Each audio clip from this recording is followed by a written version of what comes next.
was so, Ash was attractive, and I was a 14-year-old little girl, and I was extremely scared for my life. Sure. And he was very nice about it. He was like, oh, don't worry. So I was like, okay. Then Danny goes and goes, dude, I'll give you $10 if you French kiss her. When would you stick your tongue in my mouth or some? What? No. $10. You're making it sound like it was like really.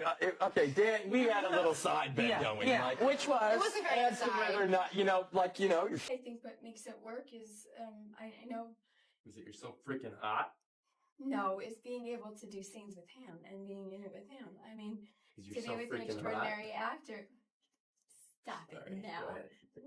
Silly goose. And Sean Levy, the director, really, really fab. I'm Ashton Kutcher, and I'm from That 70 Show TV. No, That 70 Show too. Yeah. And the reason I'm doing this is not because I think In the Grace is good, but because Josh told me to sit on my lap like.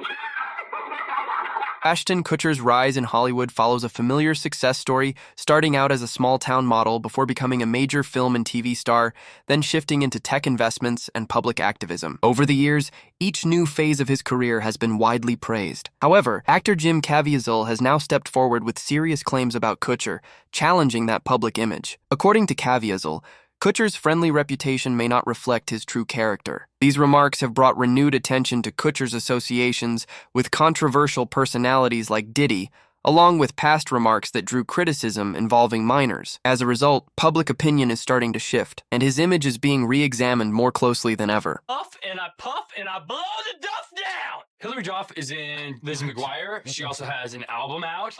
She's going to be in a movie called Cheaper by the Dozen, and she's one of the girls that we're all waiting for to turn 18, along with the Olsen twins. Jim Caviezel has long been known for speaking out about what he believes are hidden truths within Hollywood, even at the cost of criticism, industry pushback, and potential damage to his career. Despite that, he has continued to voice his views. Now, he is turning attention toward one of the industry's most recognizable figures, a celebrity who has constantly reshaped his public identity over the years. From modeling and sitcom fame to hosting prank shows, investing in tech, and later stepping into activism, Ashton Kutcher has built a highly versatile image.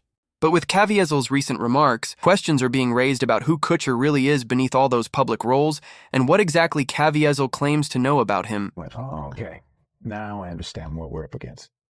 Well, Epstein Island isn't the only... We begin with Ashton Kutcher's origins. Born Christopher Ashton Kutcher in Cedar Rapids, Iowa, he was raised in a modest, blue-collar household with no ties to entertainment or Hollywood. A major turning point in his childhood came through his twin brother Michael, who suffered serious medical complications and ultimately required a heart transplant. That situation had a lasting emotional effect on Ashton, shaping a strong sense of responsibility and unresolved guilt, especially knowing he couldn't do anything to change what his brother went through. By the late 1990s, his life shifted dramatically after being spotted in a local bar, which led him into modeling.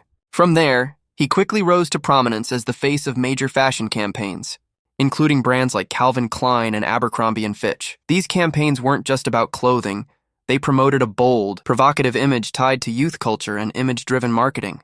What connects this further is the ownership behind some of these brands. Abercrombie & Fitch was associated with Les Wexner, a billionaire also linked to L Brands, the parent company behind Victoria's Secret and Bath & Body Works. Wexner's name later surfaced in discussions involving Jeffrey Epstein, including reports that Epstein was given major financial authority and access within his empire. Kutcher, at the time, was one of the prominent faces representing that brand image. From there, his exposure to Hollywood circles expanded, eventually leading him from modeling into acting and a full career in entertainment. Honest, are you pissed you didn't think of Zoolander first? No, but I do want to say, if you look in the top right hand corner of that photo of my abs that look phenomenal, I don't know what happened to those, you'll see a guy in the background. If you really look close, you might see Superman, because that is Tom Welling. And that is when I met Tom Welling for the first time, before he moved to Los Angeles and stayed at... Ashton Kutcher rose to mainstream fame in 1998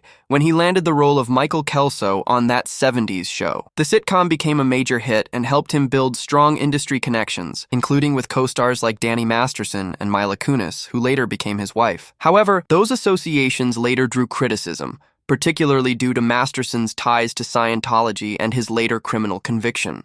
Masterson was found guilty of serious charges and sentenced to 30 years to life. While Kutcher's past friendship and working relationship with him came under public scrutiny. One-time sitcom actor and Church of Scientology devotee Danny Masterson is now also a convicted. 10 days ago, he was jailed for 30 years for his violent crimes. But what's been revealed since his sentencing is the support he received from fellow Hollywood stars, including Ashton Kutcher and Mila Kunis. In letters to the judge asking for leniency for Masterson, the married couple described their friend more like a saint than a sinner. They said he was a role model and an exceptional character. Not surprisingly, their comments have caused outrage. Don't need Jim Caviezel to highlight that Ashton Kutcher's name has repeatedly surfaced alongside controversy and unanswered concerns. One widely discussed incident involves February 21st, 2001, when Kutcher planned a date with Ashley Ellerin but never met her as intended. She was later found dead in her home. Kutcher stated he went to her residence, knocked, received no response, and then left. Investigators noted his fingerprints at the location, though he was not charged in relation to the case. Describes the night 18 years ago when his friend and romantic interest, Ashley Ellerin, was stabbed 47 times. Kutcher says the two had plans to meet for a drink that evening, but when Ashley didn't answer his calls, he swung by the house and tells the jury, "I knocked on the door, there was no answer. Knocked again, and once again, no answer."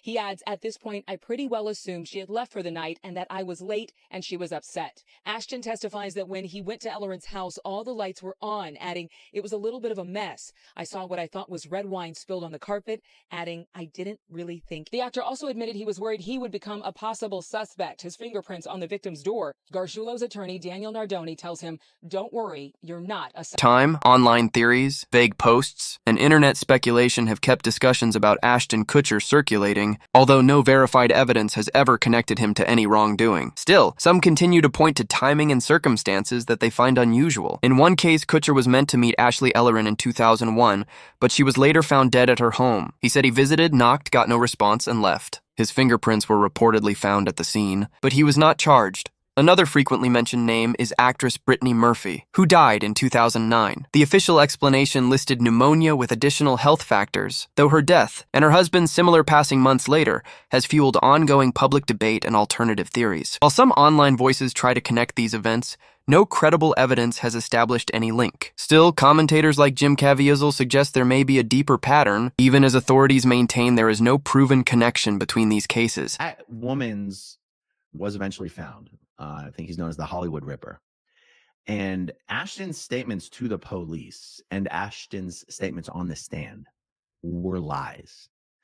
And Jane Doe 3 in the Danny Masterson trial, publicly known as Chrissy Carnell-Bixler, went public with the information that she was sitting next to Danny Masterson in their car, and Ashton was on speakerphone, when he called Danny Masterson after having already spent an hour on the phone with Ashton, after Ashton had already spent an hour on the phone with his own manager, trying to decide whether he should call the police about having just found the dead body of the girl he was about to go out on a date. Ashton found the dead girl and never called the police. What kind of person does that? Disgusting. He left her music there dead, laying in a pool of her blood. What a total douchebag. Ashton Kutcher deserves a prison cell. Justice for the victims. Ashton leaves a lot to be desired. He is not to be trusted. I remember this story. Ashton is cold as ice and should call the police before anyone. He allegedly sat in his car by her house, calling everyone but the police. Unbelievable snake he is. Ashton, I know the secrets your role model keeps for you. Role model being Danny Masterson. Ones that would end you. Did you forget I was there? You were on speakerphone the night you called Danny on February 21st, 2001, which is the night of Ashley Ellerin's murder. You gotta be kidding. I heard everything. I heard the plan. In my opinion, you're just as sick as your mentor. I think Ashton Kutcher may have been blackmailed by Danny Masterson because listen to this. He made a call to two people the night of the murder, Danny Masterson and his Jim Caviezel has also suggested that Ashton Kutcher's professional history carries a long list of controversies and public criticism. One of the most well-known examples is his creation of the hidden camera series Punk'd, which was based on surprising celebrities with staged pranks. At the beginning, the idea itself sparked backlash, and some of the early segments even resulted in legal complaints because participants said they suffered emotional distress. Although it eventually became widely popular and boosted Kutcher's fame, critics still argue the concept relied on embarrassing unsuspecting people for entertainment. Over time, attention also shifted to his social circle and public appearances. In the early 2000s, Kutcher was seen at events linked to the Scientology Celebrity Center alongside Danny Masterson. While he has never confirmed membership, his proximity to the organization raised questions due to its controversial reputation. Later, Kutcher and Mila Kunis also faced major public criticism after writing letters supporting Masterson during his legal case, where he was ultimately convicted of serious crimes and sentenced to decades in prison. Beyond that, Kutcher's name has occasionally appeared alongside several high-profile and controversial figures, leading to ongoing public debate about his associations. While no direct wrongdoing has been proven, these connections have fueled discussion about his public image and credibility.